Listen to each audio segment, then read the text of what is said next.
লিঙ্গতে current shot দিয়েছে এবং তারে বিলেট দিয়ে চিক দিয়েছে এবং অস্ত্রের বার দিয়ে মাথাবাসি অত্যাচার করছে, তার লিঙ্গতে কারেন্ট শট দিয়েছে, তার পিঠাইয়া ঠ্যাং ভাঙ্গিয়া ফেলাইছে, তার মনে করেন এই পার ইঞ্জুরি হয়েছে, সে বহুতই অসুস্থ করেছে মর্মান্তিক অবস্থায়। টাকা 3 লাখ নিয়েছে, টাকা নিয়েছে, জায়গা 3% নিয়েছে, যা নেওয়ার তো নিয়েছে আগে দিয়ে বিয়ে করছে, পরে এখন বলতে আছে বলে সব জমি জমা মাইয়ে পোলার দেওয়া লাগবে না, ওর নামে দেবে, নিয়ে ওরা টর্চার করতে আছে।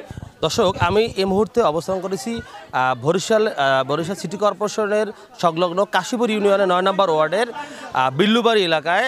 আজকে সকালে আমরা সংবাদকর্মীরা সংবাদ পেয়ে এই এলাকায় অবস্থান করি। এই অবস্থান করে জানতে পারি জাকির নামে এক লোককে নির্মমভাবে তাকে নির্যাতন করে তাকে ঘরে আটকে রেখেছে। আমি দর্শক আপনাদের দেখার চেষ্টা করছি এবং যারা ভুক্তভোগী আছে তার সাথে একটু কথা বলার চেষ্টা করবো, আসলে ওনার সাথে কি হয়েছে।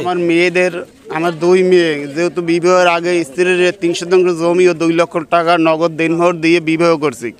পরে আমার যেতটুকু আছে এই জমি মানে আমার আগের ঘরের 2 সন্তান আছে, এই সন্তানদের দেওয়ার কথা বলছি কেন, এই আমার কাছ থেকে অন্যায়ভাবে অত্যাচারভাবে আমার জমি টাকা সব নেওয়ার জন্য আমার স্ত্রী আর আমার এই মানে তার ভাই লিটু শিকদার এরা নেওয়ার জন্য নানা রকমের অত্যাচার এইটা ওইটা শুরু করছে। পরে আমি বরিশাল থেকে পলাইয়ে অন্য জায়গায় আশ্রয় নিয়েছি।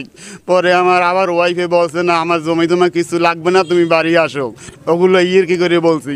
কিন্তু যখন আবার বাড়িতে ফিরিয়ে আসছি তখন আমার আবার অত্যাচার করি, আমার এই জমির কাগজ, আমার ব্যাংকের চেক, আমার ওই স্টামে জমির স্টামের উপরে বিলাং স্টামে আমার সই টিপ সই সব কিছু নিয়ে মোবাইলে আনলে 38,100 কত টাকা, নগদ আনলে 1,24,000 টাকা সব দ্বারা নিয়ে গেছে। আমার কাছে 2টা টাকা বন্ধ নাই এবং জানের হুমকি দিয়েছে যে কেউ এই কথাগুলো বলবি না, এবং আমার বাড়িতে গেছে বুধবার থেকে আন্য এবং অত্যাচার করতে আছে এবং প্রতি রাত্রে কাউকে না বলাই কারো চিৎকার না করি এর জন্য হুমকি দেয়।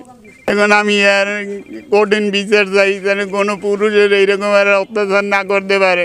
তার এই কারেন্টে শর্ট দিয়েছে যাবতীয় এবং পাও ভেঙে দিয়েছে, ঠিক আছে, মাইরে ধরে তার কিছুই রাখে না, সে কথা বলতে পারে না, তার যে কথা বলার যে একটা সক্ষমতা সেইটাই হারাইয়ে ফেলাইছে। কারেন্ট শর্ট দিয়েছে আমার বাবারে, তারপরে আমি আমার বোনে আমার পিছনে দরজা দিয়ে বাইর করে দিয়েছে, আমি আইসি পিছনে দরজা দিয়ে আইসি পরে আমার বোনে আমার ওই যে আমার বোনের ওই সময় আমার নেতাইছে, ওই সময় আমার বোনের আমার বাপের পাও পাড়াইয়া আমার বাপের পাও ভাঙ্গে দিয়েছেন। তারপর আমার বোনের লিটু কাকাই লিটু শিকদার এবং তার বোনেরা এবং তার ভাইয়েরা ঘরে রাখিয়া মানবিক আর অমানবিক বলতে পশুর মতো নির্যাতন